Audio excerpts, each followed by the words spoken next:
Olá, investidor e investidora, tá no ar mais uma edição do seu Mover Voices, podcast semanal que apresenta para você sempre uma voz relevante do mercado financeiro. Como sempre, eu não estou sozinho nessa, mais uma semana e dessa vez uma estreia aqui no programa, hein? Luciano Costa, editor Scoop by Mover. Que honra receber você aqui, Luciano. Seja bem-vindo. Tudo bem? Olá, Vinícius. Prazer é meu. Muita honra estar aqui. Luciano, que para quem acompanha a TC Rádio, é figurinha carimbada lá na TC Rádio. Mas aqui no Mover Voices é a primeira vez, né, Luciano? Pois é, toda segunda-feira tem energia em ação e no Mover Voices, hoje começando aqui. Então você já percebeu que o Luciano é especialista no setor de energia, referência aqui da Mover, né? A área de inteligência do mercado do TC, quando o assunto é energia. Portanto, o nosso convidado também é desse segmento, atua nesse setor. E você, que está aí do outro lado do fone de ouvido, pode até não saber o significado técnico de volts, mas certamente entende a frase. Ele é uma pessoa ligada no 220. Volt é o potencial de transmissão de energia entre dois pontos distintos no espaço. Na física, volt é a unidade que representa a tensão elétrica. Volts, com a letra Z, é o nome do grupo da primeira fintech do setor elétrico. A empresa surgiu do grupo Energisa, companhia que atua no setor de energia aqui no Brasil. Aliás, energia é uma das principais características do nosso convidado de hoje. O homem é ligado no 220, quando o assunto é empreendedorismo, tecnologia e inovação. O Mover Voices desta semana conversa a partir de agora com Daniel Orlean, fundador da Volts. Daniel, que prazer ter você aqui, seja bem-vindo. Prazer é meu, Vini, prazer é meu. O pessoal tá aqui também com o Lu, né? Luciano Costa, que... saber que tô com essa referência do setor que a gente acompanha há bastante tempo aqui no Mover, creio que vai ser bem divertido, assim. Vamos conversar e falar bastante sobre a Volt, sobre o setor, sobre empreendedorismo, tudo que vocês quiserem. Peito aberto aqui. Que bom, muito obrigado, viu, Daniel, que atua no Rio de Janeiro, mas a gente estava conversando aqui com os microfones fechados, que hoje o seu trabalho não te limita a um único estado, né? A sede da Volts, ali a sede operacional fica no Rio, onde você atua, mas está aqui em São Paulo, atua em outros estados também. Bastante trabalho, muitas viagens. Já está habituado à nova rotina, Daniel? Rapaz, minha vida sempre foi viajar, né? Então, quando a gente assumiu a posição, né? Eu e meus sócios, a gente assumiu a Volts, a gente já sabia que a Energisa estava nesse Brasilzão todo. São 11 estados, mais de 22 milhões de habitantes nessa região. Então, pegar o avião para onde precisar. Mas a empresa ela surgiu muito no conceito de remote first. Então, a gente está no Rio, mas a gente tem time em 37 cidades diferentes, fazendo essa empresa crescer cada vez mais rápido. Então, a gente vai estar onde o nosso cliente precisar, né? Como uma fintech se propõe. E a gente vai pegar esse caminho a partir de agora, nessa edição do Mover Voices, para falar muito sobre a Volts, mas também sobre a carreira do Daniel, que já atuou em diversas áreas do mercado. Vamos falar de investimento também. Mas a gente tem muito tempo para isso, 1 hora, então agora todo mundo aqui já posicionado, ajeitado, a gente está pronto para começar essa conversa. Primeiro, Daniel, antes de passar a palavra aqui para o Luciano, eu queria te ouvir sobre como que você entende hoje que está o mercado para você empreender, para você abrir uma fintech. Na verdade, qualquer que seja o empreendimento, né? Mas é um cenário desafiador, nesse momento em que a gente enxerga desafios macroeconômicos, uma curva de juros alta, a inflação que ainda não arrefeceu. A Volts meio que surge ainda dentro desse contexto. A empresa surgiu em 2020, não foi? Exato. Mas eu sou empreendedor há mais de 20 anos, né? Então, já passei... Esse aqui, pelos filtros, eu tô parecendo novinho aqui, mas já tô nesse mercado de empreender desde o ano 2000, quando eu fundei minha primeira empresa. Então, eu já peguei vários ciclos econômicos, momentos de crescimento aí, com as utilities, né, bombando, com commodities bombando. Então, conheço um pouquinho desses cenários. Acho que o melhor momento para empreender é quando existem problemas, e que melhor momento do que esse que a gente está vivendo agora. Então, a Volts ela surgiu muito para ajudar os clientes da distribuidora de energia no primeiro momento a terem uma jornada uma melhor jornada, né? Seja como cliente de energia, seja como cliente de uma utility qualquer. Então eu acho que quem quer empreender, quem consegue enxergar um problema, não existe bom momento ou momento ruim. Existem momentos diferentes. Enfrentei isso na carreira e acho que quem quiser começar agora é o melhor momento. Luciano. Daniel, você estudou engenharia da computação, né? Até atuou como pesquisador na área, fez um mestrado. Quando que surgiu essa vocação de empreendedor, né? Quando que você começou a colocar isso em prática? E até se você puder contar qual que foi o primeiro empreendimento, aí, a primeira aposta sua nesse ramo. Boa, legal. É até interessante, né? Quando você fala pesquisador, eu tinha até esquecido que eu tinha sido pesquisador, mas o que fica na rede, né? Escrevi vários artigos sobre, na minha época, né? Quando eu fiz o mestrado, eu estudei web semântica, há 20 anos atrás. E hoje a gente começa a falar de NFT, a gente começa a falar de Web 3.0, eu me lembro bastante quando eu estudava assuntos que não são exatamente os mesmos, mas são correlatos. Cara, acho que eu sempre fui empreendedor, né? Sempre fui empreendedor na vida. Eu sou filho de professores.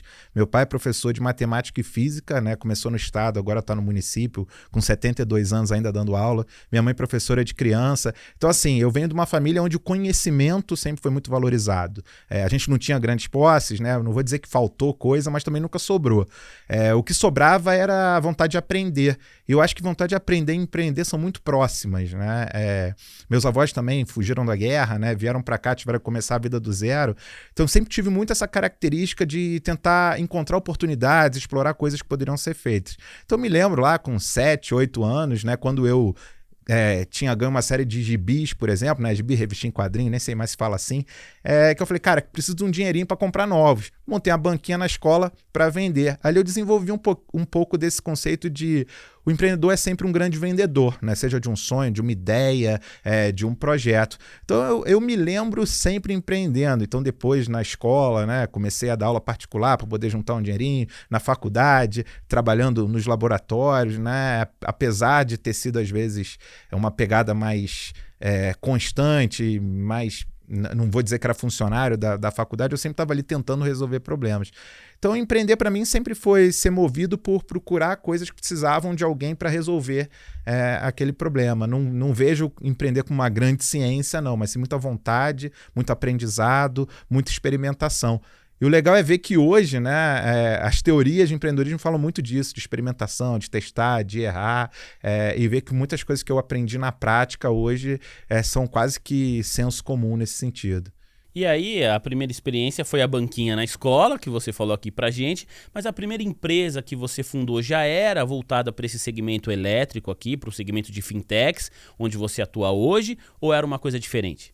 Não, quando a gente estava na PUC, né, quando eu e meus antigos sócios estávamos na PUC, a gente começou a identificar várias oportunidades de trabalhar num setor chamado gestão do conhecimento. A gente viu que empresas estavam crescendo bastante, mas estavam perdendo o conhecimento que elas geravam ao longo da sua história.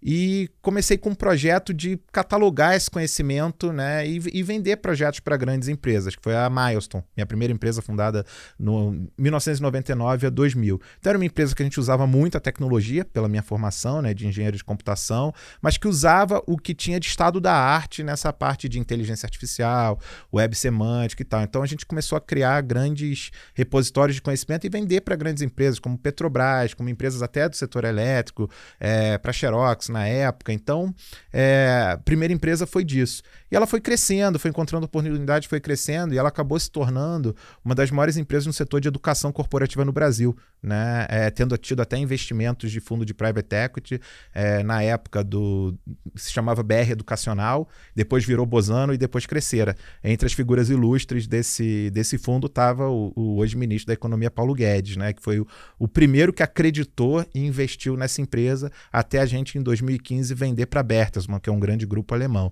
Então, comecei ali como enxergando oportunidades na área de gestão do conhecimento, educação corporativa, e em 15 anos a gente se tornou a maior empresa do setor. Hoje as pessoas chamariam de EdTech, né? Mas na época a gente chamava educação corporativa com tecnologia. Olha, que legal. E, Daniel, como que foi quando vocês começaram a interagir com investidores, né? Porque uma coisa é você criar, empreender, tem a sua empresa, mas depois interagir com o mercado, atrair investimento. Como que funcionou isso para você, essa experiência? Olha, a gente costumava dizer que a gente fundou a primeira empresa quando tinha um inverno nuclear de investimentos, né? Ele mais ou menos em 2000, 2001. Então, assim, quando tinha estourado a bolha.com, nem é da época de vocês, mas você deve ter lido nos livros de história, né? Quando os investidores fugiram do mercado. Por quê? Porque acreditaram muito nas primeiras empresas de internet, não foram tão bem sucedidos assim, e tiraram o time de campo. E foi nesse momento que a gente começou. Quando você perguntou, Vini, se era um bom momento desse mercado conturbado. Cara, fundei minha empresa no mercado conturbado. A gente ficou 10 anos no que hoje se chamaria de bootstrapping, né? Que é começar com os recursos próprios. Então a gente... eu mudo um pouquinho a expressão popular, né? Que eu vendia o jantar para pagar o almoço. Não vendia o almoço para pagar o jantar. Eu vendia o jantar para pagar o almoço. Eu vendia algo que eu não tinha, mas que eu era capaz de preparar para sustentar aquela empresa. Então, durante muitos anos, a gente prestava serviço e com a receita do serviço investia no produto. Prestava serviço e investia no produto. Até que a gente começou a ter um produto que grandes empresas começaram a se interessar. Então, isso durou 10 anos. Até a gente ter tido a oportunidade de sentar com o Fundo BR Educacional, que tinha como tese investir em empresas de educação. Eles investiram na HSM, investiram, né, na Abril e transformaram a Abril na Abril Educação, que depois abriu capital na Bolsa, e investiram na minha empresa, né, a Afero, que depois acabou sendo vendida, como eu já citei. Mas assim, a primeira experiência não foi nem com VC, foi com Private Equity já. A empresa já tinha muitos anos, já estava grande, já tinha cliente, já tinha receita, mas eram patamares muito diferentes do que a gente vê de valuation hoje, né? Hoje você começa com uma ideia, com um PowerPoint, né? Bom, hoje exatamente não mais, mas alguns meses atrás eu via valuation e falava, cara, no início da minha jornada, vou falar na minha época não, vou falar na minha época coisa de velho, mas no início da minha jornada, o pessoal olhava e falava o seguinte, mas quanto é que você fatura? Quem são seus clientes? Quanto é que você gasta? E aquilo é que representava o quanto que você ia conseguir, mas foi assim, quando a gente conseguiu o primeiro investimento, em 2 anos a gente cresceu 5 vezes, né? E conquistou aquele mercado ali, que era um mercado que demandava muito, né? O Brasil, mais ou menos ali anos 2010, estava crescendo com o boom das commodities, mas tinha pouca gente capacitada a tocar as empresas e fazer o que as empresas estavam precisando, com muita tecnologia, com estratégia e tudo mais. Então a gente identificou esse nicho e investiu bastante em tecnologia e plataformas virtuais para capacitação de pessoas.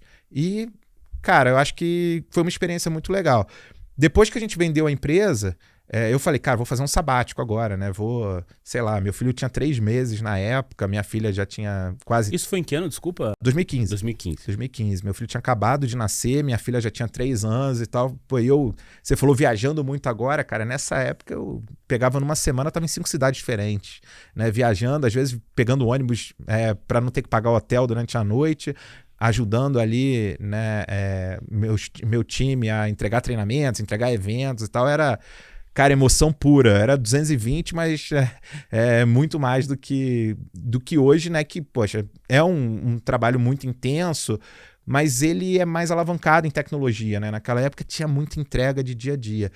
E aí, depois que a gente vendeu, eu falei, vou fazer um sabático. Em 3 semanas eu estava sentado com os fundadores da Monax, né? Grande fundo de Venture Capital, um dos fundos que eu mais admiro no setor hoje, perguntando assim, tá, mas qual é o próximo projeto que vocês vão ter? Eles perguntando pra gente, né? Eu tinha acabado de vender a empresa, na minha cabeça, eu tinha sido demitido da empresa que eu tinha fundado, mas na verdade, o pessoal da Bertelsmann falou para mim e pros meus sócios, cara, vocês não têm perfil para ser executivo de empresa alemã, vende tudo e vai descansar um pouco. E esse descansar era a gente ser indicado pro fundo que eles eram investidores, né, para a gente começar uma nova empreitada. Foi aí que eu comecei minha segunda empresa, que foi a Bis Capital, que era uma fintech para crédito para pequenos negócios. E aí que eu entrei no mundo das fintechs, em 2015 para 2016. E como que você teve essa ideia? Porque foge bastante do core business da sua primeira empresa, né?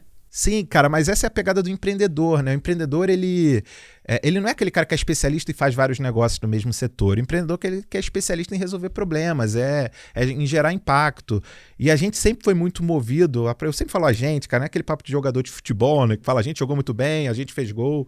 Não, cara, era a gente porque eu nunca fiz nada sozinho, né? Assim, hoje o Thiago tá aqui do nosso lado, né? Que é cofundador da Volt, junto comigo, com o Dantas, com todo o time.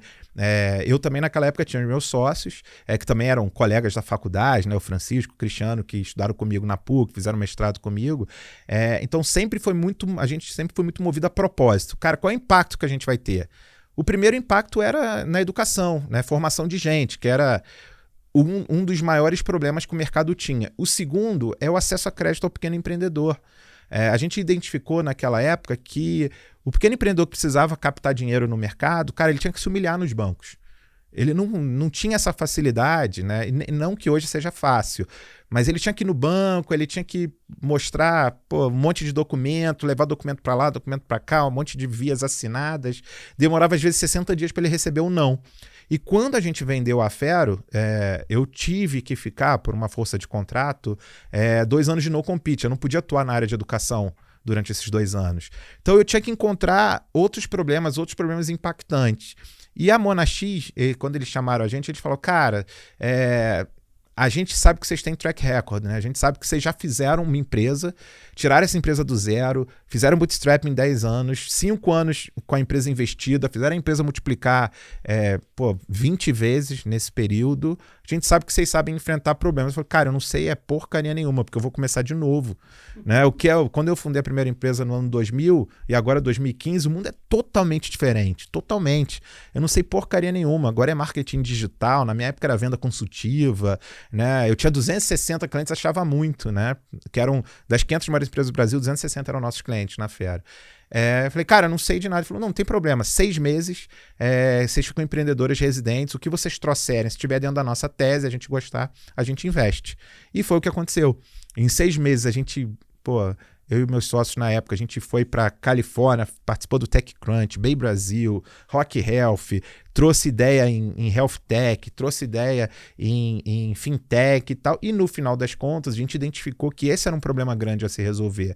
Como que eu dou uma resposta rápida ao pequeno empreendedor que está procurando crédito? Né? E a gente falou o seguinte, olha, eu não te garanto sim, mas se for ou não, eu te garanto uma resposta rápida. Você vai pedir... Já é importante. Já é importante pra caramba. O cara quer saber, vai rolar ou não vai rolar? Né?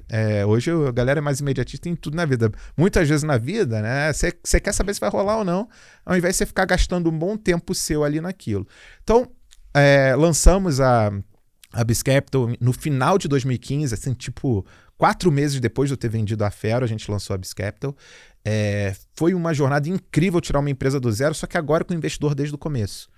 Que na outra eu não tinha. 10 anos sem investidor, agora investidor desde o primeiro dia. Faz diferença? Cara, é outra pegada. É outra pegada, né? Faz diferença? Faz. Mas assim, é melhor ou pior? Cara, são 2... Agora a terceira é um processo de venture building, que a gente ainda vai chegar lá. A Volts é venture building. Então, primeira, bootstrapping com investidor 10 anos depois. A segunda, investidor desde o início. E aí, depois da Monax, vieram vários outros investidores, né? Cromo Capital, né? Oiko Credit, DG, vários investidores de peso que acreditaram, Kona Capital, que acreditaram no projeto da Biz Capital e que hoje, assim, é uma empresa que eu orgulho de ter sido cofundador. Os sócios que continuaram na operação estão lá tocando e voando a operação. Mas chegou num ponto, né? Assim, fiquei lá então, final de 2015, 2016, 17, 18... Início de 2019, eu tinha vindo de uma empresa que era emoção pura, né? Era estar na rua, era estar com as pessoas e tal, para uma empresa que era uma fintech voltada para pequenos negócios. E crédito é aquela coisa que é muito baseado, de fato, em dizer não, né? Foi o que eu falei no início. O que eu queria era dizer não rápido para quem eu tivesse que dizer não e dizer sim para quem a gente entendia que o crédito ia ajudar aquela empresa a crescer. Porque sem emprestar para alguém que vai se enrolar no crédito e vai acabar quebrando, vai ficar devendo para você, vai quebrar o negócio dele. Mas assim, eu não estava ainda preparado para essa transição do mundo de alta emoção para o mundo de ficar como CMO, que eu acabei assumindo a posição de CMO, né? Traduzindo aí para, sei lá, vice-presidente de marketing, diretor de marketing, o que seja. Eu não estava preparado para isso. Então assim, eu entrei numa de... Cara, eu preciso voltar para a rua, eu preciso dizer sim para os clientes, eu preciso procurar outra coisa. Isso acabou detonando, assim, sendo bem, bem sincero, né? Desgastando um pouquinho a minha relação com os meus sócios que já vinham comigo há 20 anos. A gente se conheceu em 1996, estudou 5 anos junto na graduação, mais 2 no mestrado, fundou uma empresa, 15 anos junto, eu já estava 4 anos com eles também. E assim, sabe... Um relacionamento sério, né, Luciano? Mais longo que o meu casamento, né? E assim... Chegou aquela hora em 2019, eu falei, cara, putz, eu preciso, eu preciso seguir outro caminho. Meu sócio também concordava comigo, cara, que era melhor eu sair do dia a dia e ir pro conselho, né? Então eu saí da posição de CMO, trouxe um cara foda, assim. Pode falar palavrão? Pode. Pô, agora já vontade. pode, né? Agora... Porra. Então, assim... Não, é porque eu podia inventar que era um acrônimo, sei lá, inventar alguma sigla. O cara fera demais. Fera, organizado, diligente, acelerado, sei lá. Isso aí, foda. FODA. E trouxe um cara pra ficar no meu lugar, fiquei seguro que aquele cara ia tocar a empresa, como a gente acreditava que precisava ser tocado, fui pro conselho. E aí tirei meu sabático de 6 meses. Putz, que eu tava, sei lá... Demorou 6 anos, 5 anos pra sair o sabático, né? Foi, 36 anos, né, cara, Nossa. pra ser meu sabático. E conseguiu descansar ou ficou pensando em negócio? Cara, descansei, mas assim, depois que eu falei que eu saí, pô, a galera sabe que eu tenho essa pegada empreendedora, então me convidaram pra um monte de negócio. Eu falei, não, cara, março de 2019, tá? E eu falei, cara, eu só volto em setembro. Em setembro, tem que ser 6 meses, pelo menos. Aí fiz de tudo, cara. Curso de teatro, curso de cinema, curso de surf, curso de gastronomia, pô... Passei vergonha tomando caixote na praia, fiz jantar para 30 pessoas na minha casa, fiz um monte de projeto legal, aprendi tudo que eu queria aprender durante todo aquele período, né? Como eu falei, cara, eu sou um aprendedor. O que vai ter no teu epitáfio, cara? Eu aprendi o que devia e o que não devia ao longo da vida, né? Porque isso sempre para mim foi um valor muito importante. E aí, chegando ali em setembro, eu fui convidado a assumir como CEO de uma empresa que era dos meus antigos investidores, do pessoal da Bozano, né? Hoje Crescera. Depois que o Paulo saiu, né? Depois que o Paulo Guedes saiu para ser ministro, a empresa trocou de nome de Bozano para Crescera e foi uma das fundadoras do grupo Afya, né? Que abriu capital de educação na área médica, que foi um sucesso estrondoso. E aí, ele falou, cara, tem uma empresa de educação em Campinas, você não quer ser CEO? Eu falei, tô voltando, né? Vou voltar pra educação, área que eu gosto, bacana e tal. Aí fui. Aí, durante setembro, outubro, novembro, dezembro, janeiro, fevereiro, saía segunda de manhã, de madrugada do Rio, voltava quinta pro Rio. Saía, voltava, tentando ali alavancar a empresa. Aí, cara, fevereiro veio a pandemia, né? E quando veio a pandemia, área de educação, comecei a receber um monte de ligação, pô, vamos adiar o projeto, vamos cancelar não sei o quê. E nessa época... o Ricardo Botelho, CEO do grupo, né? Você Luciano, que conhece todo mundo do setor, conhece bem o Ricardo. Chefão da Energisa. Chefão lá, um cara sensacional, assim, tipo... um cara que tem uma inteligência fora do comum e que já vem, né? O Grupo Energisa tem 117 anos, e 117 anos tocados desde dos engenheiros lá em Cataguases e Leopoldina, fazendo o primeiro projeto até estar em 11 distribuidoras, investindo em outros setores e tal. Então, assim, foram gerações, né, tocando essa empresa com excelência. Ele falou, cara, a gente tem um projeto aqui e você foi indicado, né, por um amigo em comum nosso, que você é um cara empreendedor, eu estou procurando empreendedores porque não dá para tocar a Volts dentro da Energisa. E aí eu vou falar um pouquinho da história, né, do como a Volts surgiu, mas eu falei, tá, vamos entender melhor. Ele falou, não, estou conversando com outras pessoas, você vai conhecer na hora adequada e tal, mas queria saber se é top. Eu falei, cara, eu estou aqui a assumir um projeto, né, de fazer uma alavancada numa empresa de educação, que é um negócio que eu gosto, mas, cara, quero ouvir, né, é no Rio... Achei que era no Rio, sabe? Né? É no Rio, pô, vou voltar para perto de casa, vou poder trabalhar com coisa de impacto. Não, vamos ouvir. E quando ele contou assim, né, até eu e o Thiago a gente conversa muito sobre isso, né? O Thiago era um dos outros caras que ele estava conversando e depois a gente descobriu que a gente tinha uma sintonia muito boa, que a gente se complementava muito bem, mas eu vou chegar nessa parte já. Ele começou a falar, então, a gente fez um projeto em 2018 que a gente mapeou a jornada de pagamento dos nossos clientes, que estão aí distribuídos, né, nesses 11 estados onde a gente tem concessão. Você sabe, né? Distribuição de energia é um mercado altamente regulado, a ANEEL é muito séria em trabalhar essa regulação, é um mercado cativo. Não por ser um mercado cativo a gente vai cuidar dos nossos clientes, né, como se eles nunca fossem sair da gente, apesar de ser cativo, a gente quer ser uma empresa que tem uma excelência, uma percepção de excelência no cliente. E cara, nesses 2 anos e meio eu percebi que isso não era só discurso. E a gente percebeu nesse projeto, né, voltando ao que o Ricardo estava falando, a gente percebeu nesse projeto que muitos dos nossos clientes gastam um tempo grande, importante para eles, na vida deles, para pagar a conta. O que pra gente aqui na cidade grande, né, ou cidade mais urbanizada, perto dos grandes centros, cara, eu pego ali e pago, né? Hoje eu já pago com Pix em poucos segundos. Mas 2/3 dos clientes da Energisa em 2018, eles pagavam as contas em lotéricas em dinheiro. 2/3? 2/3. e uma boa parte tinha que sair da sua cidade de origem e ir para uma cidade próxima para pagar essa conta. Tá? E aí você fala assim, caramba. A Energisa opera até no Acre, né? Não, Acre é hoje um dos maiores orgulhos nossos, né? Porque, assim, saiu um indicador recente que, dentre as distribuidoras de até 500 mil clientes, o Acre está entre as 3 melhores, né? A Energisa Acre está entre as 3 melhores. Uma concessão que a gente pegou em 2019. E a Energisa Paraíba é a melhor em todos os indicadores. Então, das 15 que tem os melhores indicadores, 8 são do Grupo Energisa, o que mostra aí um empenho muito grande, apesar de ser um mercado cativo, em tratar esse cliente como ele merece ser tratado, né? A Danusa, que é a nossa diretora de excelência do cliente, ela fala o seguinte, o nosso cliente não compara a gente com outra empresa de energia elétrica, ele compara a gente com Netflix, com as empresas de telecom, né? Ele vai achar, é tão bom aqui no Netflix, quando eu preciso ver um filme eu só clico, e na nossa empresa não é bom? Não, tem que ser bom. Então, desde o início, né, esse projeto em 2018, como é que a gente facilita a vida desse cliente? E claro, como é que a gente facilita a vida desse cliente e como é que a gente transforma isso num negócio que é bom para a Energisa também. O cliente feliz já é bom para a Energisa, mas o cliente feliz e a Energisa ganhando mais dinheiro para poder investir cada vez mais e crescer é melhor ainda. 2 vezes bom, né? E a gente está em 862 cidades. Dessas 862 cidades, 406 tem agência bancária, segundo dados de 2021. Ou seja, mais da metade não tem agência bancária. E aí, quando a gente fala assim, no nível de... Eu não gosto muito de falar de desbancarização, porque muitos desses clientes têm conta em banco. Eles só não usam conta em banco no seu potencial.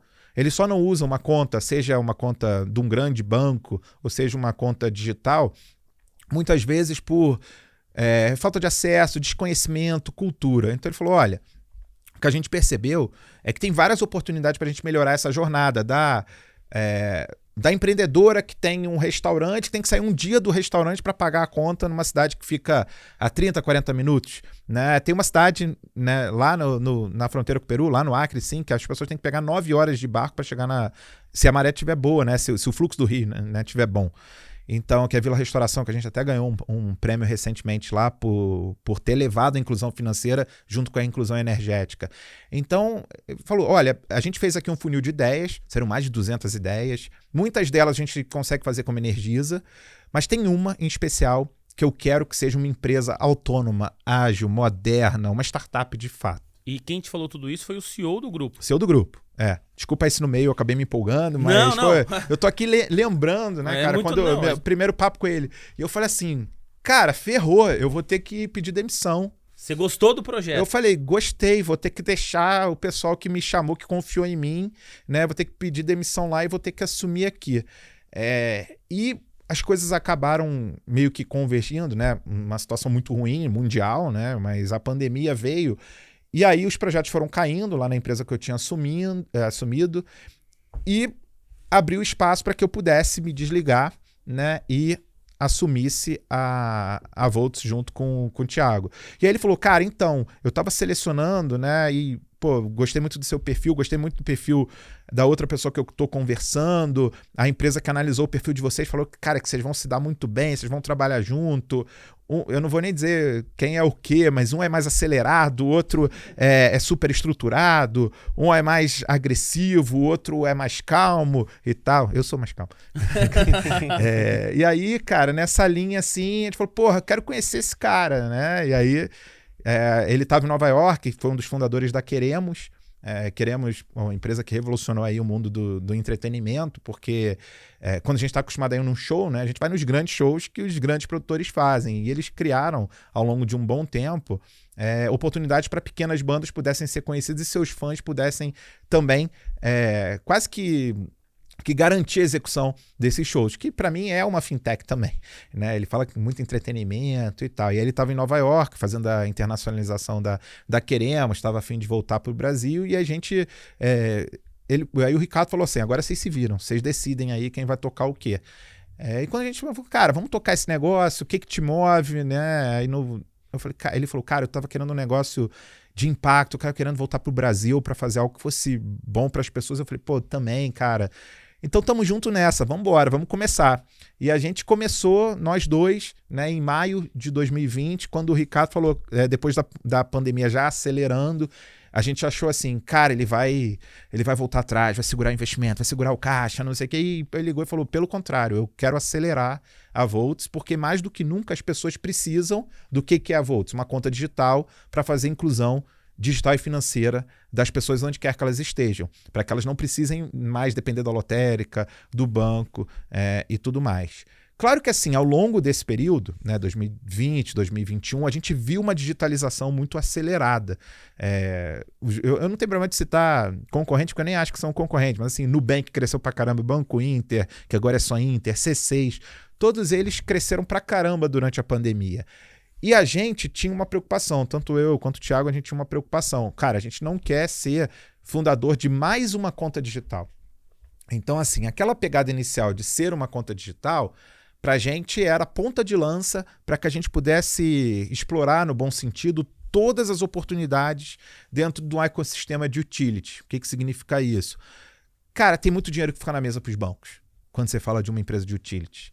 Tem desde quanto a gente gasta com a arrecadação. A Energisa, o próprio Ricardo Botelho já falou isso publicamente. A Energisa gastava 90 milhões por ano só na emissão das contas. Nem na emissão, tá? A emissão era mais um custo. Mas só para que as lotéricas, bancos, né, correspondentes bancários pudessem receber essas contas. Ele falou, se eu conseguir transferir isso aqui um pouco para Voltz, já é um bom movimento. Além de 90 milhões, tem mais 250 milhões em tarifas bancárias, em taxas, em receita que os bancos pegam diretamente com os nossos fornecedores, com os nossos clientes, até internamente mesmo, que aqui é mais uma oportunidade para a gente capturar valor que a gente deixa na mesa e reinvestir para promover a inclusão digital e financeira das pessoas. Então é aquilo que eu falei, né?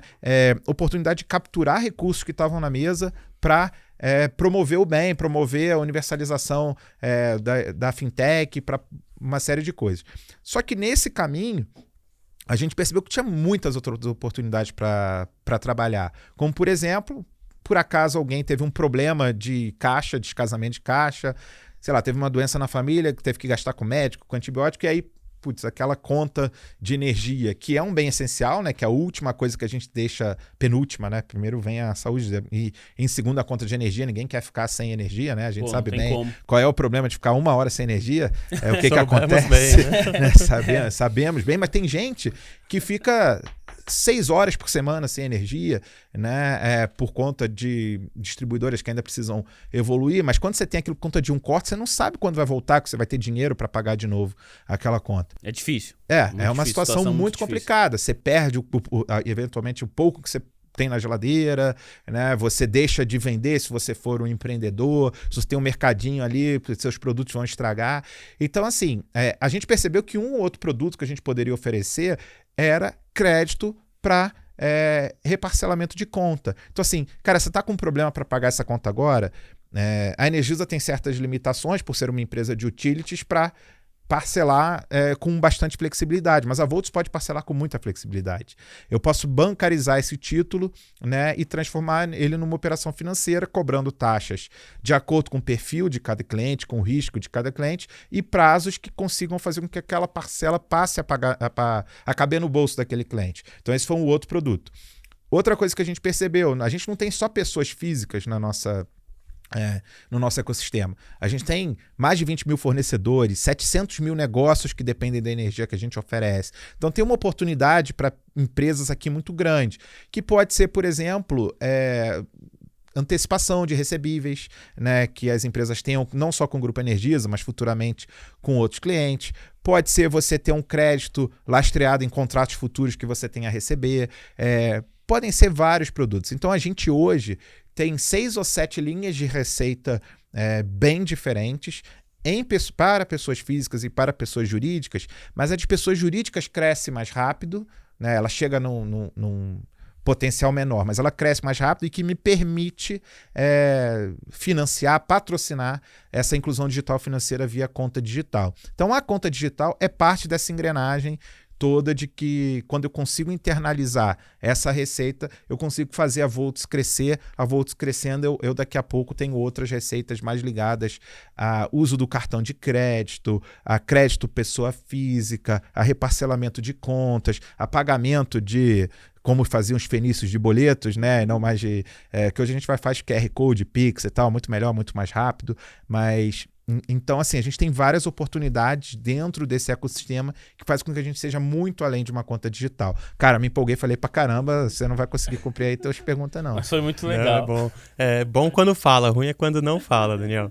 Eu ia te perguntar qual que foi a diferença para você de alguém que começou criando startup, vendendo empresa, para depois entrar numa empresa centenária, gigante, e criar a sua startup lá dentro. O que tem de aprendizado aí?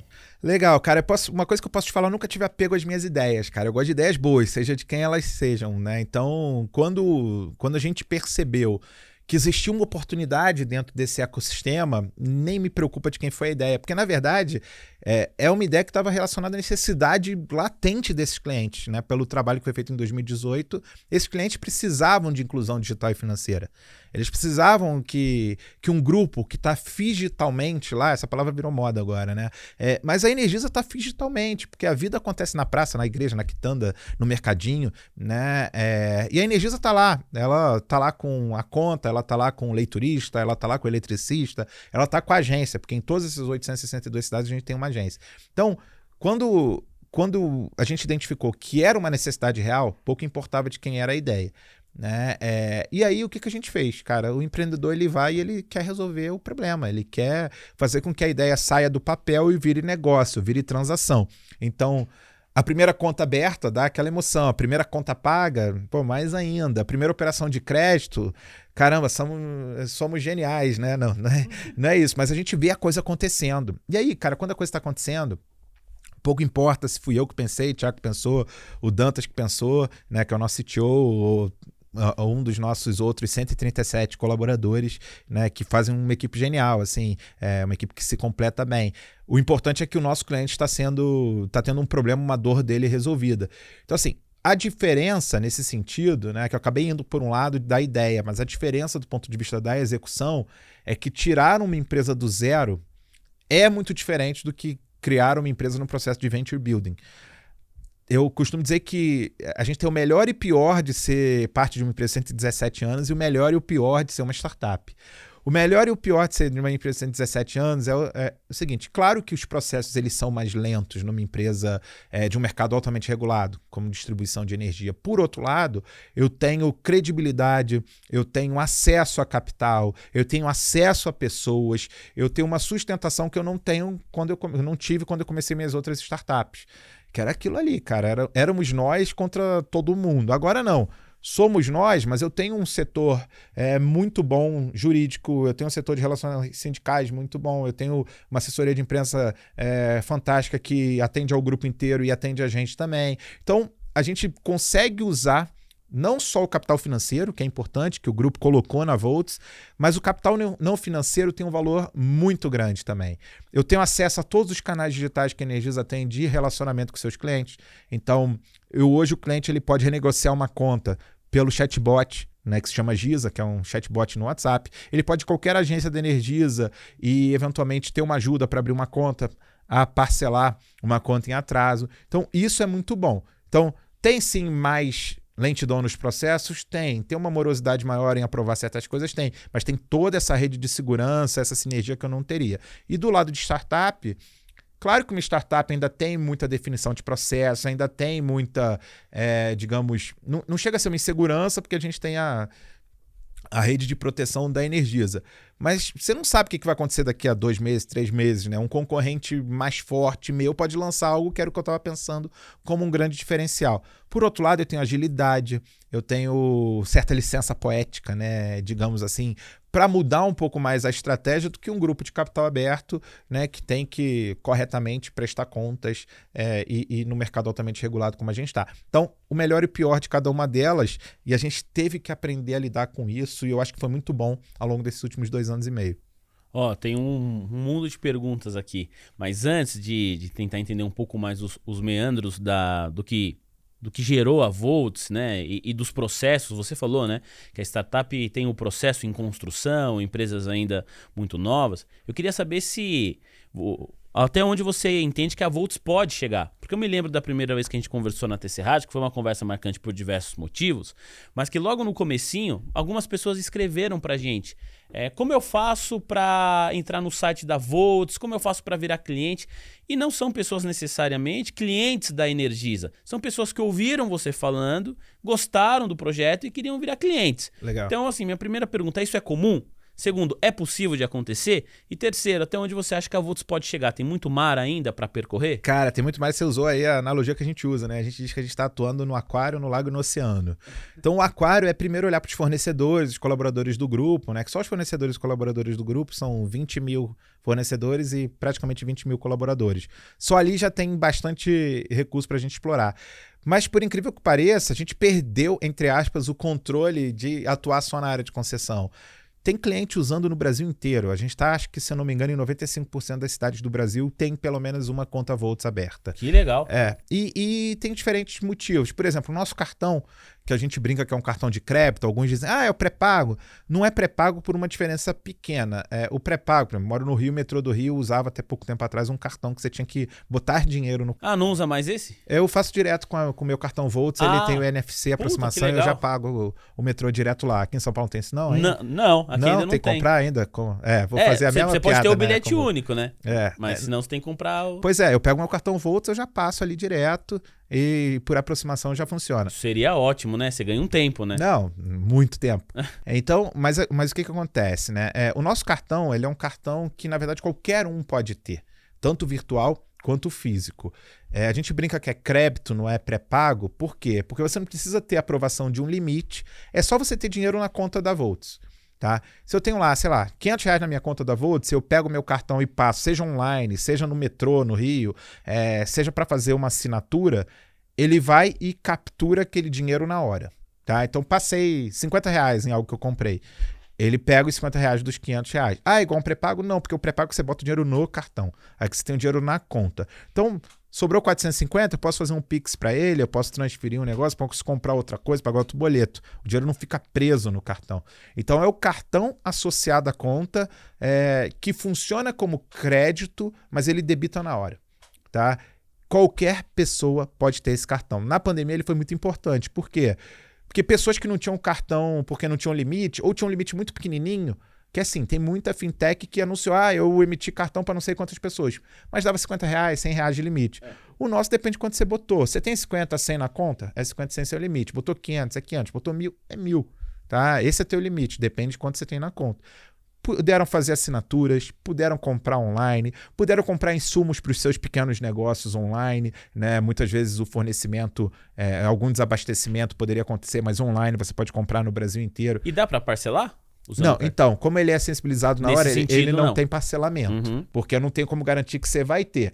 Mas o futuro cartão de crédito da Volts, aí você vai poder parcelar como o outro. Então você vai poder contar com essas duas possibilidades. Tá? Isso foi muito legal. Então teve gente que acabou usando. Teve gente que falou, eu uso para o futebol da rapaziada aqui, né? O rapaz de BH, que a gente teve a oportunidade de... BH não era de concessão nossa. Zona da Mata e Sul de Minas mas BH não é. BH é de outra distribuidora.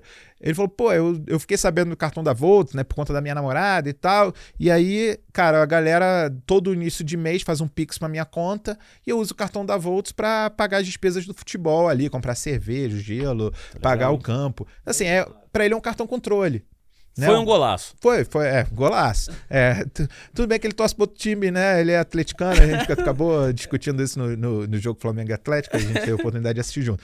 Mas assim, foi legal. Tem gente que fala o seguinte, não, eu separo, eu tenho um cartão tradicional de um grande banco, eu tenho um cartão da Volts para quando eu saio. Né?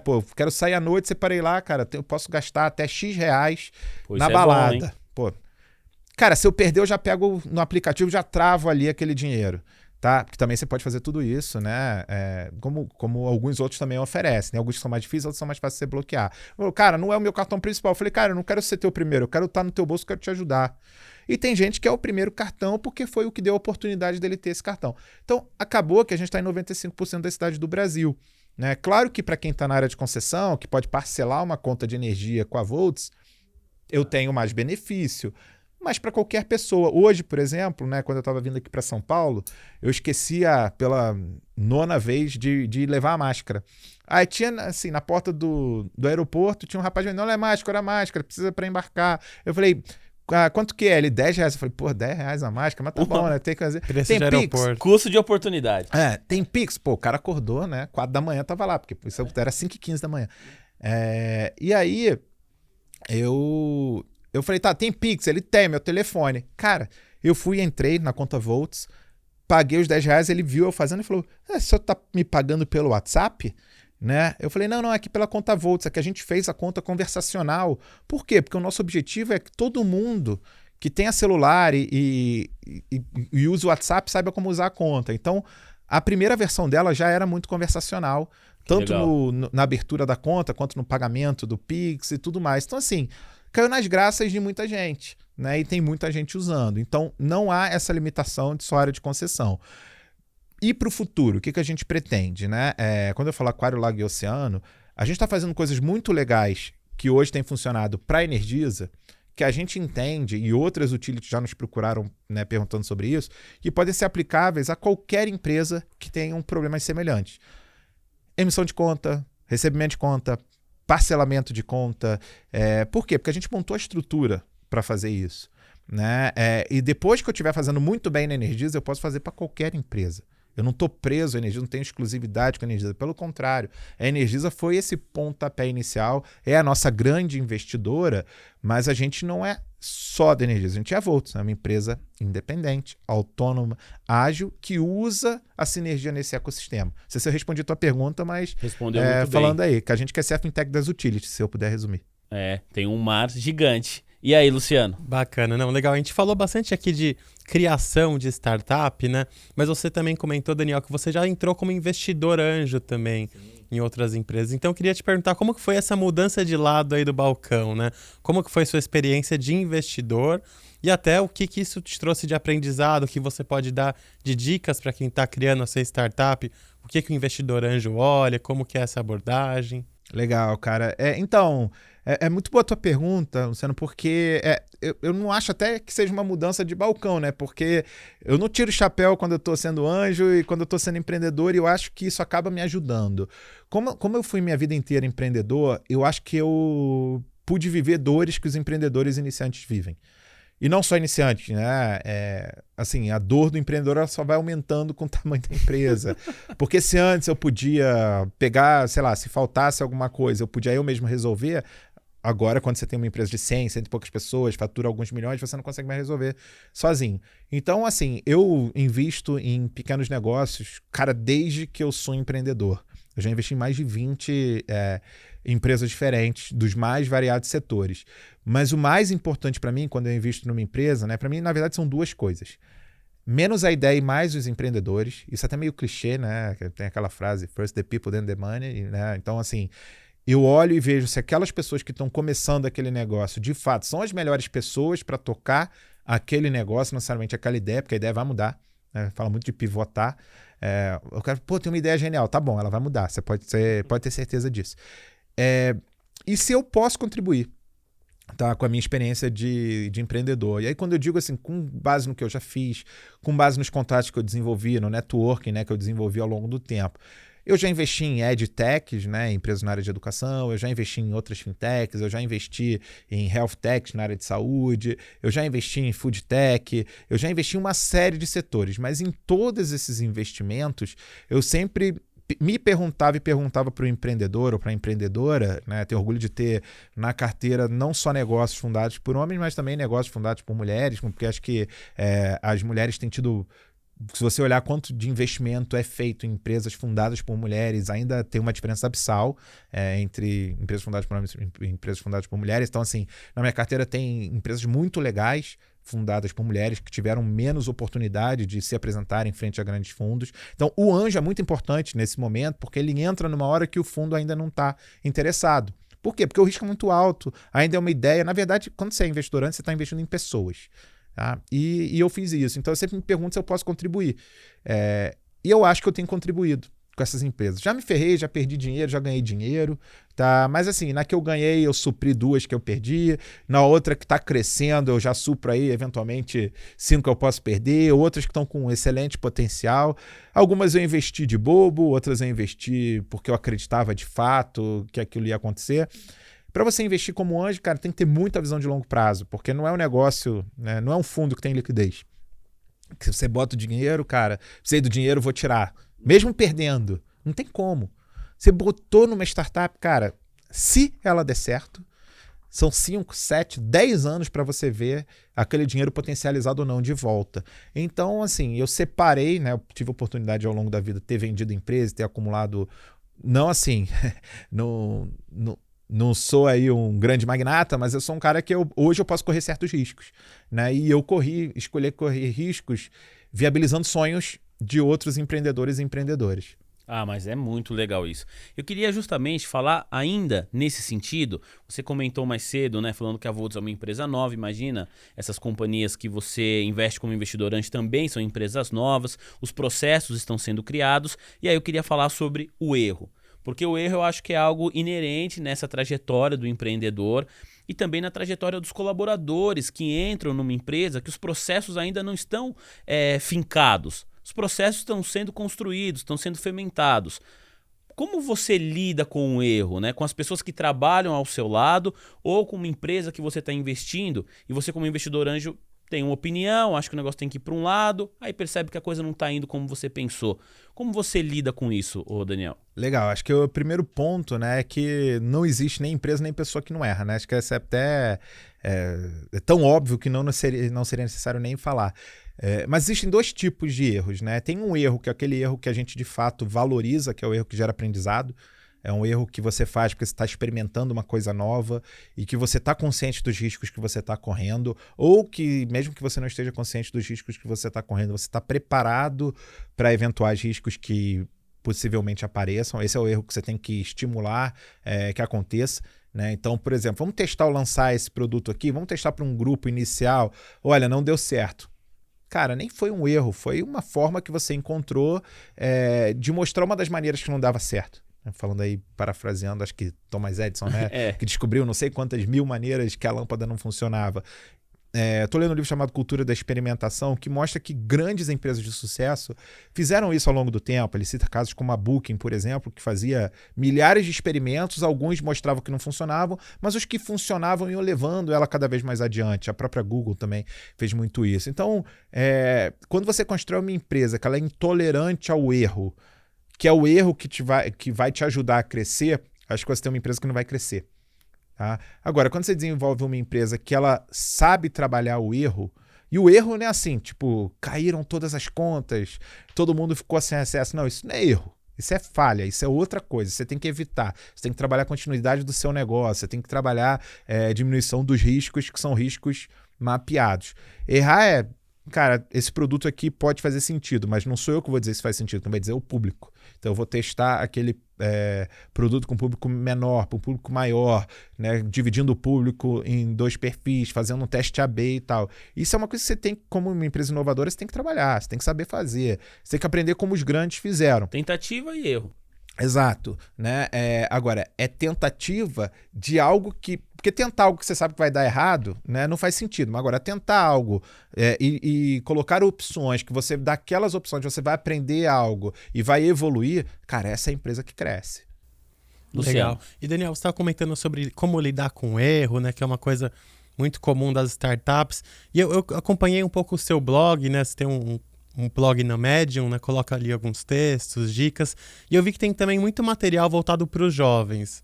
Você fala dos estagiários, fala dos jovens. Imagino que também esse mundo das startups tem muita juventude. Como que você vê a chegada dessa nova geração aí no mercado? O que eles trazem, né? De novo, de bom e até o que trazem de negativo, que eles precisam aprender ainda, melhorar? Cara, assim, o que eu acho legal é que eu me identifico muito, né? Que eu sou jovem há uns 25 anos, então tô aí nesse mercado desde 1999, então acho que eu acabei aprendendo bastante, aprendo muito com os jovens, mas não só com os jovens, tá? A gente lá na empresa, a gente fomenta muito a diversidade, assim, a gente quer pessoas boas de qualquer idade. jovens há pouco tempo, jovens há mais tempo. Por isso que é brincadeira que eu falo que eu sou jovem há 25 anos. Tô com 43 hoje, né, cara? Mas... E até outro dia um amigo meu postou, tô contratando aqui uma mulher de 60 anos com cabeça de 25. Por que ela não pode ter cabeça de 60 e ser inovadora, querer correr risco, querer aprender? Assim, a gente tenta jovializar, né, a pessoa que tem mais idade para mostrar que ela ainda pode trabalhar numa startup. Cara, ela pode trabalhar com 60, com 70. Ela tem que ter uma cabeça para o novo, para a mudança, para o crescimento. Ela pode, como é o meu pai, cara. Meu pai tem 72 anos e terminou uma faculdade com 66. Então, para mim, esse é um exemplo de ele não tem 72 cabeça de 25, ele tem 72 cabeça de 72, mas muita energia ainda para aprender coisas novas. Então, para mim... Ligado no 220. Não, meu pai é ligado no 440, que ele dividiu a atenção comigo e com meu irmão e, a gente soma ali. Mas, de fato, assim, hoje, né, e eu sou investidor, por exemplo, de uma empresa chamada Academia do Universitário, né, que é o Diego Cidade, que é um garoto incrível também, né, e junto com os outros sócios lá, que está revolucionando também esse mundo de estágio, esse mundo de como que você sai, né, da faculdade e enfrenta o mercado de trabalho. E a gente fala muito, cara, as gerações mais novas que estão vindo, elas são muito diferentes, porque elas viveram coisas diferentes. Não porque é melhor ou pior, mas é porque é diferente mesmo, né? Meu filho hoje quer assistir alguma coisa, ele abre o Netflix e assiste. Eu tinha que esperar 7 dias para ver o próximo episódio, né? Hoje você não tem mais isso. Então você tem uma geração que vem com uma... Não gostaria de chamar de ansiedade, até porque eu não sou psicólogo para fazer diagnósticos, mas que tem um timing diferente, né? Uma paciência diferente, testa muito mais, que é muito mais líquida do que a geração X, a geração Y. Eu sou ali da transição da X para Y, né? Então, assim, cara, eu acho que o mundo é fantástico quando a gente pode juntar gente de várias gerações, desde que todo mundo tenha essa cabeça voltada para o aprendizado. Acho que o que une pessoas de 18, 28, 38, 48, 78 é que elas estejam preparadas para aprender coisas novas. Se elas não estiverem preparadas para aprender coisas novas, elas não servem para vir para o mundo das startups. Se elas querem ficar 35 anos fazendo a mesma coisa, isso não é uma experiência de 35 anos, é uma experiência de um ano 35 vezes, né? Elas não estão preparadas para vir para uma startup. Então, assim, eu já vi startup sendo aberta por, cara, garoto de 70 anos. Eu já vi cara que com 60 anos era sedentário ganhando uma prova de natação com 75, né? Na categoria dele, obviamente, mas, cara, ele era sedentário com 60. Então, assim, eu acho que a gente vive num mundo hoje que está aberto para praticamente tudo, desde que você tenha essa cabeça aberta para aprendizado. E aí eu não estou falando de privilégio, isso é um outro papo, né? Claro que eu não estou falando de meritocracia, não estou falando de privilégio, não estou falando de nada disso. Existem muitos problemas para serem resolvidos. Mas o jovem, há menos tempo e há mais tempo, cara... Sempre que precisar, eu vou estar ali à disposição para poder compartilhar um pouquinho que eu aprendi, porque eu vou aprender junto também. Mas legal demais. Ô Daniel, a gente está falando aqui, né, sobre os seus investimentos em empresas que têm capital fechado, a gente falou muito sobre a Volts também, agora o investidor anjo, mas você também investe em empresas que têm capital aberto, né? Sim. Você está aí no mercado. E como que é o seu perfil de investidor em relação a empresas que têm capital aberto? Você também é um cara assim, mais fundamentalista, aquele cara que vai aportar na empresa e quer ver o negócio madurar e tudo bem, tá ali? Ou é uma coisa assim, inflação tá subindo, juros tá subindo, setor de varejo tende a ser penalizado, então vou sair aqui do varejo, vou pro setor de financeiro. Você é um cara mais ativo no mercado nesse sentido? Cara, eu estudo muito, acompanho uma galera legal aí também, que nem vocês, né? Vendo as principais tendências de mercado. Eu divido, eu pego o capital que eu tenho para investir e eu divido, de fato, em diferentes caminhos, tá? Eu tenho esses investimentos de mais longo prazo, né? Que em geral são em negócio. Eu digo, cara, a maior parte do meu patrimônio está nas empresas que eu criei, que eu sou sócio, né? E que eu investi ao longo do tempo.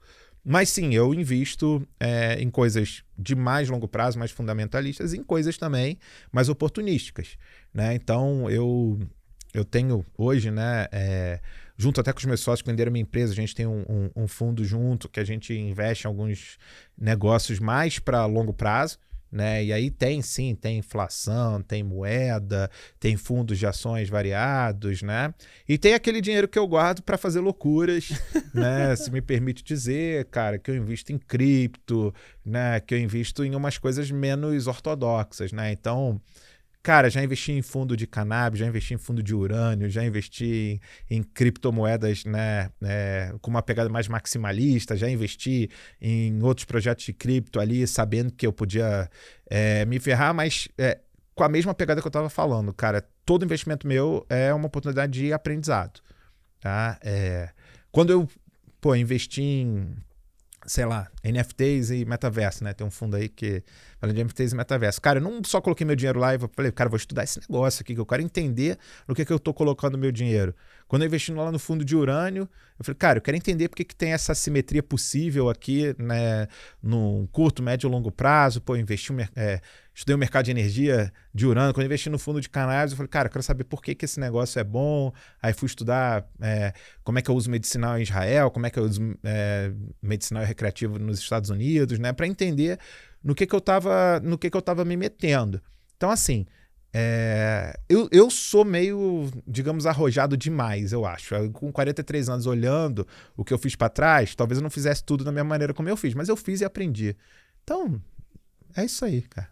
Eu vou passar a palavra pro Luciano, mas você citou urânio, cannabis e NFT. Você continua acreditando nessas 3 teses? Cara, eu continuo, tá, nessas 3... Não necessariamente os fundos que eu investi foram bem ou mal, tá? Mas a tese em si. A tese em si eu acredito. Eu acho que tem muitas pesquisas que mostram. Eu sou, cara, do setor de energia. Eu nem sei se eu posso falar desse negócio, mas agora eu já tô falando, então... Eu sou da startup, tá? Eu não sou da Energisa. Eu não sou da Energisa diretamente. Eu acredito que existem muitas oportunidades de geração de energia, né? Aqui no Brasil, o potencial da energia solar é incrível, né? De energias renováveis é incrível. No mundo, né? Quando eu investi em urânio, foi bem antes até de eu entrar no grupo, eu entendi por que durante um determinado período, né, existe uma questão ambiental ligada a isso, uma questão de risco. Estudei e falei, cara, pelo menos um pouco eu vou botar, porque independente do caminho que a gente está seguindo, pode ser que o mundo tenha que voltar para uma alternativa, né, mais ligada à energia nuclear. Então, ter um pouco aqui não vai prejudicar meus investimentos, mas se der certo, ótimo. E, cara, NFT, eu sou até investidor de uma empresa que trabalha com NFTs para esporte, né, que é a Tero Labs, que eu fui, né, durante um tempo. Eu não costumo falar isso muito, né, quando eu tô falando dos meus negócios. Eu fui vice-presidente de marketing do Flamengo durante 3 anos, né, e lá eu, cara, me apaixonei muito por oportunidades que o esporte dá, e oportunidades que o esporte dá principalmente para jovens atletas, né. Então eu conheci um pessoal muito legal que pegou o que eles chamam de diamantes brutos, né? Alguns atletas, são 11 atletas, e gerou uma coleção de NFTs para esses atletas. E eu tô lá acompanhando, cara. É um pessoal, eu tô lá mais pelas pessoas que investiram, que é só nomezaço do mercado, gente muito boa, que tá aí fazendo o futuro da Web3, né? Então tô junto, tô aprendendo com eles também. Eu acho que muitas das coisas que a gente vê hoje que explodiram no mercado são coisas que inicialmente foram usadas para fins mais lúdicos, né? Acho que, cara, a própria TV, games, a internet, né? A internet teve um começo mais militar, mas mesmo assim, né? Quando você olhava, você falava assim, isso aqui parece brincadeira, parece um brinquedo, né?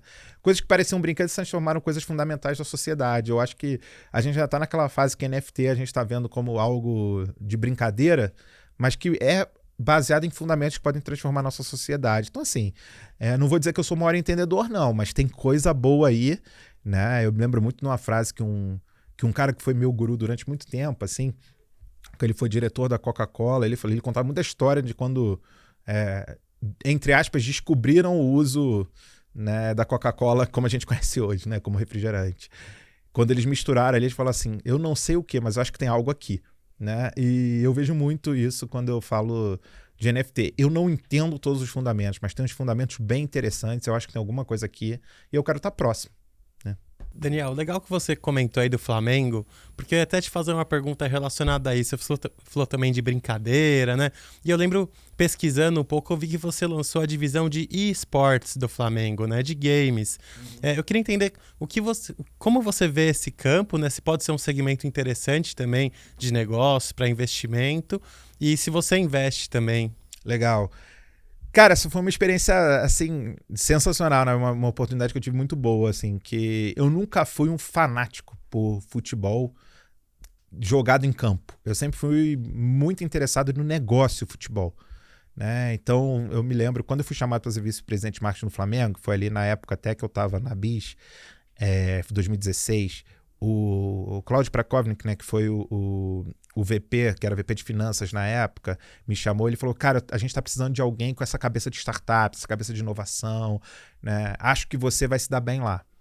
Aí eu falei, tá, mas olha só, não me pergunta qual é a escalação titular agora que eu não vou saber dizer não, tá? Se tiver alguém que me conheceu dessa época, ela fala, falei que o Daniel não era fanático, cara, mas eu sei te dizer como se ganha dinheiro, como se gasta dinheiro, onde se investe, quais são as próximas linhas de receita possíveis. Aí fui sabatinado, né, por vários vice-presidentes na época, inclusive o Antônio Tabet, né, do Porta dos Fundos, né, super conhecido aí, My News e tal. Você trabalhou com ele na época? Trabalhei com ele. Ele era VP de comunicação, eu era VP de marketing. O próprio presidente Bandeira, que para mim fez uma revolução na reestruturação financeira do futebol, com o Profut e todas as oportunidades. Eu falei, cara, eu sei qual é o futuro do Flamengo.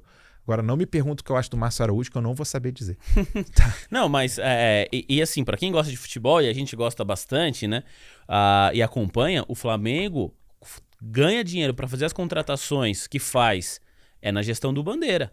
Porque depois vem Gabigol, vem Bruno Henrique Arrascaeta, já é o outro presidente. Mas é uma construção, né? Cara, é uma construção de longo prazo, como um negócio. Assim, quando eu cheguei lá, minha primeira medida foi fazer um planejamento estratégico para a área de marketing. Né? Eu pensei, planejamento estratégico para demais. Eu falei, cara, a gente precisa saber onde a gente quer chegar daqui a 3, 5, 10 anos. Então nós vamos fazer um planejamento estratégico. E aí nessa pegada a gente percebeu, e eu tinha um incômodo muito grande, que eu estava com filhos pequenos na época, e eu ia numa festinha de criança e eu não via a garotada com camisa do Flamengo, do Fluminense, do Vasco, do Corinthians, do Palmeiras. Eu vi a molecada gringo, né? Com camisa gringa, com Manchester, do Barcelona, do Real Madrid, sabe, do PSG. Eu falei, cara, que porra é essa? Sabe? A gente é o país, né, que forma os maiores craques para esse time e essa molecada tá usando camisa de time de fora, né? Tem alguma coisa errada. Aí eu falei pra galera lá que trabalhava comigo, falei, cara, vamos mergulhar na pesquisa e vamos entender o jovem. Eu preciso entender a pergunta que você fez, Luciano. Cara, eu preciso entender o que essa molecada tá assistindo, tá vendo, tá gastando tempo dela. E aí, cara, papo vai, papo vem, vou em evento, né, converso com muita gente. Teve um dia que eu tava num evento de uma empresa chamada Go For It, né, que é até um fundo hoje que investe em atletas, eles têm uma agência também.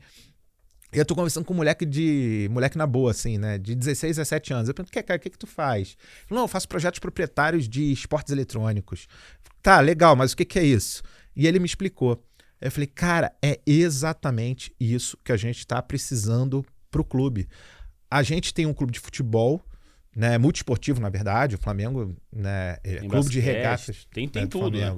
Começou como um clube de remo, trouxe futebol, estava muito forte no basquete na época, mas, ginástica artística, judô, todos esses esportes trouxeram medalhas para o Brasil em vários Jogos Olímpicos, mas o futebol era o grande carro-chefe.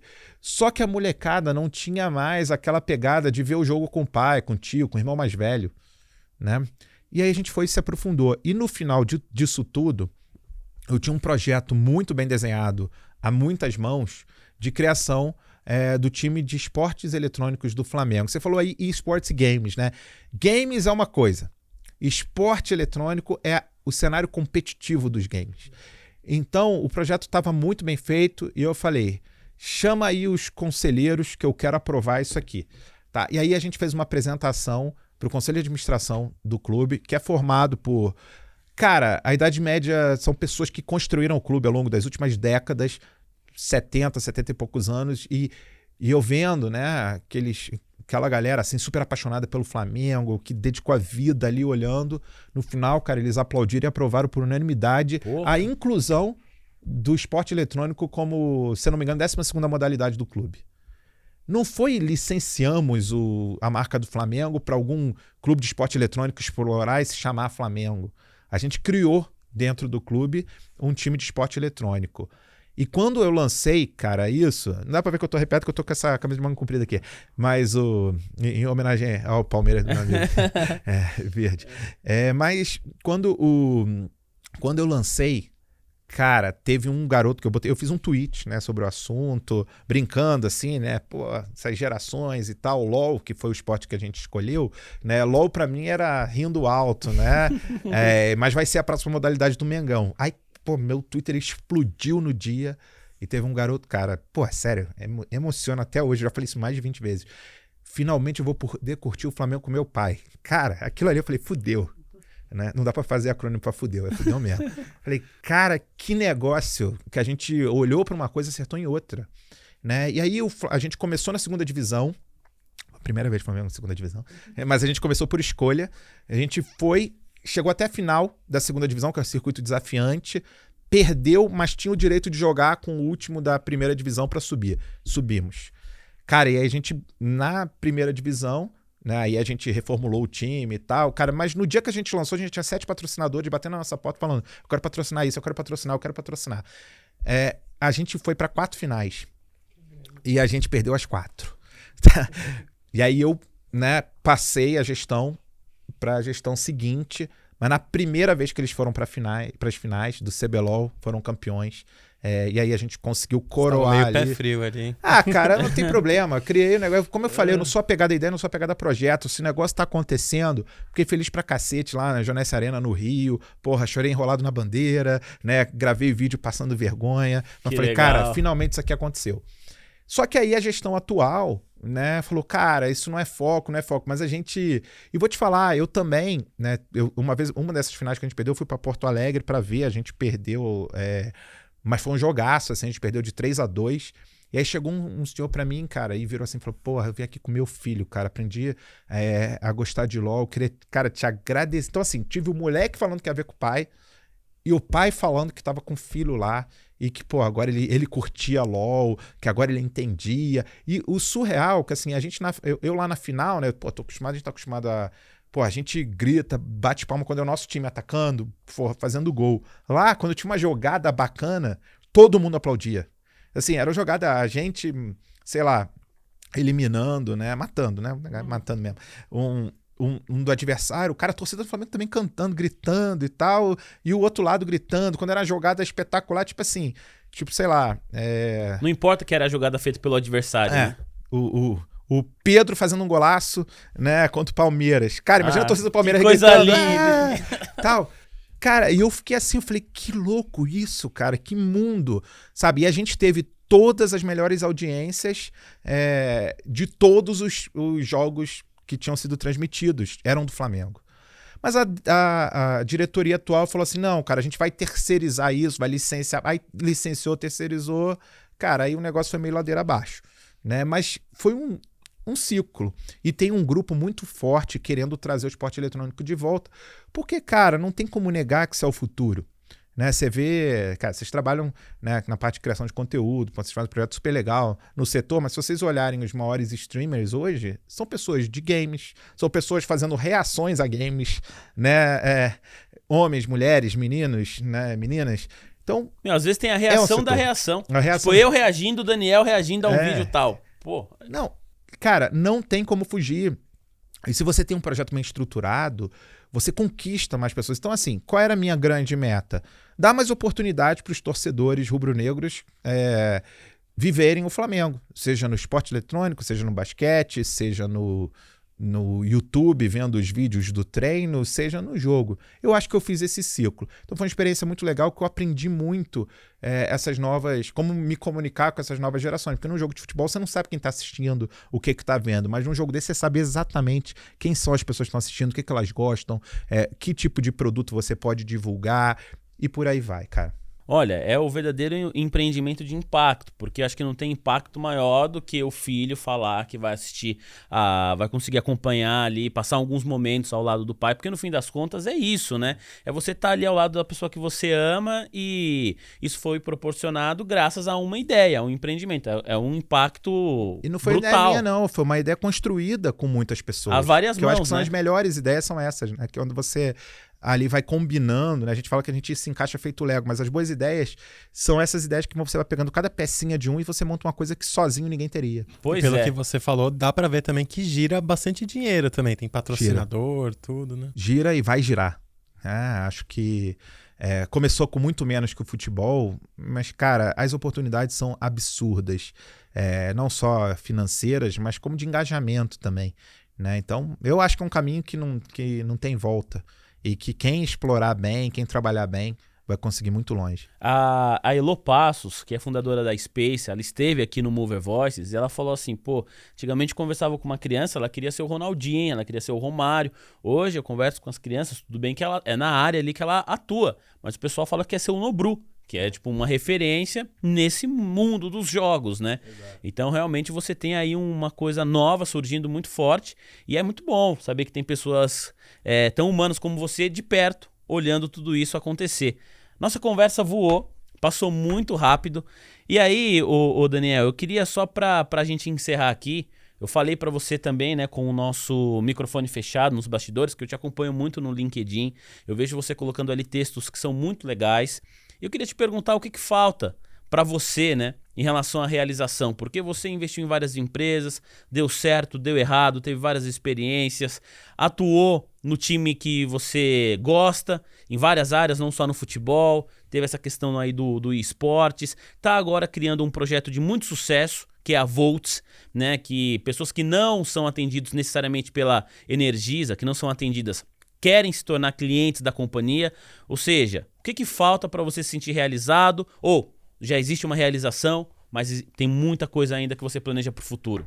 Cara, eu me sinto muito realizado, mas eu acho que hoje o foco é muito na Volts, né? A gente conseguir levar esse propósito, né? Não precisa nem chamar de sonho, esse propósito que a gente tem, que a gente compartilha entre os nossos fundadores, entre o nosso time, com a própria Energisa, de levar essa inclusão financeira, digital e financeira para todo o Brasil. Né? A gente poder mostrar que sim, existe oportunidade de você, sendo de uma família com menor poder aquisitivo, você ter uma mobilidade social para uma próxima geração e que isso depende de investir, isso depende de saber guardar o dinheiro, né? Porque muitos dos problemas que a gente vive hoje as pessoas não têm essa perspectiva de guardar o dinheiro. Quando você está falando de dinheiro físico, ela quer gastar logo para não ter que ficar botando no potinho de, sei lá, de açúcar, de biscoito, debaixo do colchão e tal. Quando você digitaliza essa relação, você consegue promover mobilidade social. Então, depois disso, vem, sim, ter assistências, seguros, acesso à telemedicina, que pode transformar a saúde no país, acesso a investimentos em geral. Então, assim, a minha grande realização dos próximos anos vai ser quando a gente conseguir cumprir esse ou o plano que vem a se construir para a Volts, né? Porque a gente é uma empresa ágil. Então, assim, não é o plano que a gente tem hoje, é o plano que vai sendo construído ao longo dos próximos anos. Incluir milhões de brasileiros digital e financeiramente com isso que a gente está construindo. E, cara, é isso, né? E ver um mundo melhor, né? Claro, um mundo que os meus filhos vão viver, que meus filhos vão construir com mais respeito, né? Um mundo onde as diferenças entre as pessoas sejam diferenças que elas escolherem, não diferenças que elas nasçam como, de gênero, de raça, de orientação sexual. Então, assim, eu quero que os meus filhos vivam num mundo melhor que o meu. A minha vida tem sido muito boa, não trabalhei pouco, não. Tenho meus privilégios, nasci numa família de professores. Então, assim, tudo que eu consegui construir, eu quero que outras pessoas tenham a oportunidade de construir também. E tudo que eu e acho que as pessoas que a gente trabalha junto construíram foi por conhecimento, aprendizado, educação. Então, educação e inclusão social e financeira são minhas grandes bandeiras aí para frente. Legal. É um recado bem bacana, né, da educação, que você trouxe em toda a sua trajetória aí, né? Isso. Mais que educação, aprendizado, né? Acho que é o gosto e a vontade de aprender. Mas as pessoas precisam de oportunidade para isso. Legal demais. Vou começar os agradecimentos aqui pelo Luciano Costa, o corintiano Luciano Costa. A gente está gravando esse episódio na terça-feira. Você que está acompanhando a gente aqui pelo YouTube nessa transmissão inédita é quinta. Você que nos ouve aí qualquer dia da semana, qualquer horário, pelo Spotify, a conversa é sempre atual. Mas o Luciano agora vai ver se é bom de palpite. A mãe de Ná vai baixar no Luciano aqui e ele vai cravar o placar do jogo do Corinthians com o Flamengo hoje na Libertadores. O jogo já aconteceu. Mas quem você falou antes aqui? 1-0 apertado, mas o Corinthians ganhou. Ele errou, o placar foi 2-1 pro Flamengo. Vocês podem me cobrar aí no chat do YouTube. E aí, Daniel? Que eu já tô com a informação do VAR. Foi 2-0. Na verdade, o gol do Corinthians foi anulado. Muito bem. Luciano Costa, muito obrigado. Gostou da estreia? Muito bom, muito bacana. Obrigado, Daniel. Pô, obrigado por você ter vindo e hoje, né, cara, uma referência do setor de energia. Obrigado, Miriam, também, e todo mundo que tá ouvindo a gente. E o pessoal que tá aqui, né, cara, tem que agradecer todo mundo da nossa equipe, meu sócio Thiago, o pessoal daqui da assessoria, da Energisa, né, que, cara, conseguiu juntar a gente nesse dia maravilhoso com a vitória do Mengão. Foi legal demais. Luciano é uma referência no setor. Eu falo lá no TC Rádio, vocês não acreditam, né? Agora que o Daniel falou, vocês podem carimbar aí. É referência nacional. Quando a gente pensa em jornalismo, em cobertura do setor de energia, é Luciano Costa. Prazer ser amigo dele. Tamo junto, hein, Luciano? Valeu, Vinícius. Não exagera aí, hein? Calma lá. E eu quero aproveitar para estender aqui o agradecimento a toda a equipe da Volts, em especial ao Daniel Orlean, fundador da Volts, que trocou essa ideia aqui com a gente, tão legal, um papo emocionante, uma verdadeira aula que você vai ter aí à sua disposição para passar para quem você quiser, o link, pode ser o link do YouTube, pode ser do Spotify também. Daniel, muito obrigado, eu espero que você tenha gostado da conversa, tanto quanto nós. Até a próxima. Com certeza, até a próxima então. Foi muito legal mesmo. Parabéns pelo trabalho que vocês fazem lá na Volts, muito sucesso aí nos investimentos. E meu agradecimento sempre mais especial é a você, investidor e investidora, que ficou conectado e conectada durante cerca de 1 hora aqui com a gente no YouTube. Você que nos acompanha também pelo Spotify, muito obrigado pela audiência de sempre. Na próxima quinta, a gente tá de volta com mais um convidado, uma nova convidada, sempre uma voz relevante do mercado. Não posso esquecer, hein? Você que acompanhou a gente até agora, por gentileza, se inscreva aqui no nosso canal do YouTube, deixa o seu like, isso ajuda demais a gente. E você que nos ouve pelo Spotify, classifica aí o nosso aplicativo, dê 5 estrelas pra gente, pô, você não tá gostando do conteúdo? Dê 5 estrelas aí pra gente no Spotify e manda o link pra todo mundo, da sua família também, pros amigos, pra quem você quiser. Semana que vem, estamos de volta. Até lá, pessoal, muito obrigado. Tchau!